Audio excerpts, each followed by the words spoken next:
آج افغانستان میں طالبان آئے ہیں تو فقہ حنفی نافذ کر دیا انہوں نے. تو کسی نے بیان دیا ہے کہ طالبان کو چاہیے اسلام نافذ کریں, فقہ حنفی نافذ نہ کریں.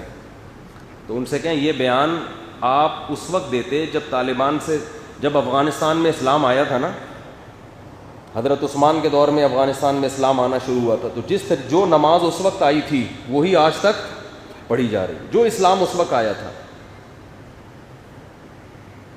تو بعد میں اس کو آفیشلی, کیونکہ امام ابو حنیفہ رحمہ اللہ کا فقہ کوفہ سے نکلا ہے, کوفہ میں جو حضرت علی اور عبداللہ بن مسعود, وہیں کے مجاہدین زیادہ دنیا میں گئے ہیں, تو وہی نماز آئی اور وہی فقہ آفیشلی 1000 سال سے زیادہ ہو گیا. افغانستان کا فقی لا 1000 سال سے زیادہ فقہ حنفی ہے, اور صرف افغانستان کا نہیں, 1000 سال سے زیادہ ہو گیا پورے بر صغیر کا, جس میں پورا انڈیا, پورا پاکستان, پورا برما, پورا بنگلہ دیش, پھر اس کے ساتھ جو ریاستیں ہیں تاجکستان, ازبکستان, پھر ایران, جب تک شیعہ حکومت نہیں تھی ایران کا بھی لا فقہ حنفی تھا.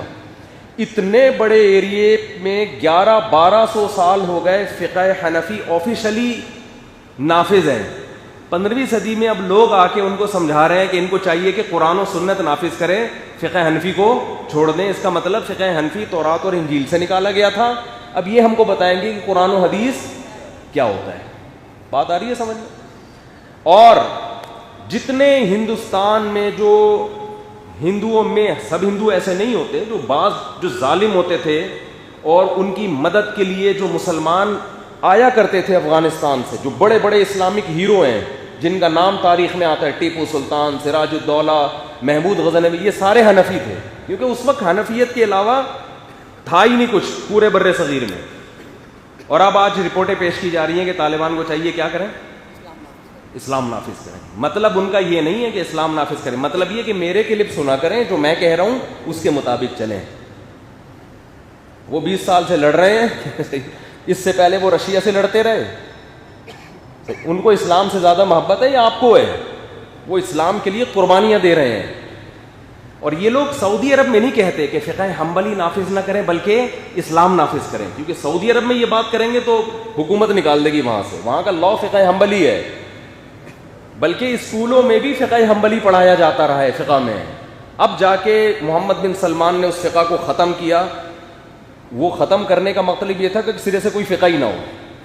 وہ تو پھر ظاہر ہے وہ ایک تھوڑا سا لبرل قسم کے آدمی ہیں, انہوں نے کہا یہ ختم ہی کرو, یہ حلال حرام کے مسائل ہی نہ ہو. تو وہ لبرلزم کی طرف سعودی عرب جا رہا ہے.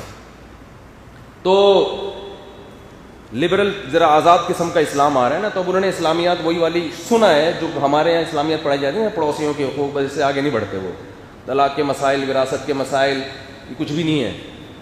خرید و فروخت کے مسائل, اب جیسے ہماری اسلامیات دیکھ لو نا, ہماری اسلامیات پڑھ کے کسی کو 2 مسئلے بھی آتے ہیں, سردہ صاحب کے مسائل بھی نہیں بیان کر سکتا. وہ ہم لوگ کی جو اسلامیات چل رہی ہے اسکولوں میں, اس میں ہم نے جو اسلامیات پڑھی تھی, پڑوسیوں کے ساتھ ایسا سلوک کرو, جو تمہارے ساتھ بیٹھے ہوئے اس کے ایسا سلوک کرو, ابا کے حقوق, اماں کے, وہ تو ویسے ہی یار ہمیں ویسے ہی پتہ ہوتے ہیں. لیکن 2-3 آیتیں یاد کرا دیں گے, کھانے سے پہلے کی دعا, کھانے کے بعد کی دعا, اس سے آگے نہیں. وجہ کیا ہے؟ اس لیے کہ جب یہ بحث ہوتی ہے کہ اس میں مسائل ڈالے جائیں تو فوراً بات آتی کون سا فقہ.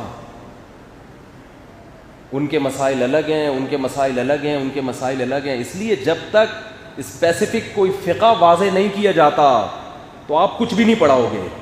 تو اسی لیے جب یہ فقہ وجود میں آئے ہیں دنیا میں, تو جب بھی اسلامی حکومتیں قائم ہوئی ہیں, ایک خاص فقہ کو واضح کیا گیا کہ یہ لا کا حصہ ہوگا, تاکہ لوگ قرآن و سنت کے نام پہ قرآن و سنت کی دھجیاں نہ اڑانا شروع کر دیں اور کہیں ٹکے ہی نہیں پاؤں لوگوں کے. سمجھتے ہو؟ تو ذبیح اللہ مجاہد صاحب نے اعلان کیا, انہوں نے سیدھا سیدھا بولا ہم پہلے سے فقہ حنفی کو فالو کر رہے ہیں, وہی ہمارے لا کا حصہ ہے. اور جو امریکہ جب 20 سال افغانستان میں رہا ہے, وہ عدالت کو چھیڑ ہی نہیں سکا تھا, تو لڑتا رہا ہے نا. تو اس وقت بھی افغانستان کا قانون اسلام اور فقہ حنفی ان کی عدالت میں لا میں لکھا ہوا ہے. اس سے پہلے جو تھا وہ بھی اسلام اور فقہ حنفی. دبئی میں فقہ مالکی ہے غالباً, تو پوری دنیا میں ایسے ہی چل رہا ہے. تو اگر آپ اس کو آزاد کر دو گے نا, تو پھر ہر آدمی اپنی تحقیق لے کر آئے گا.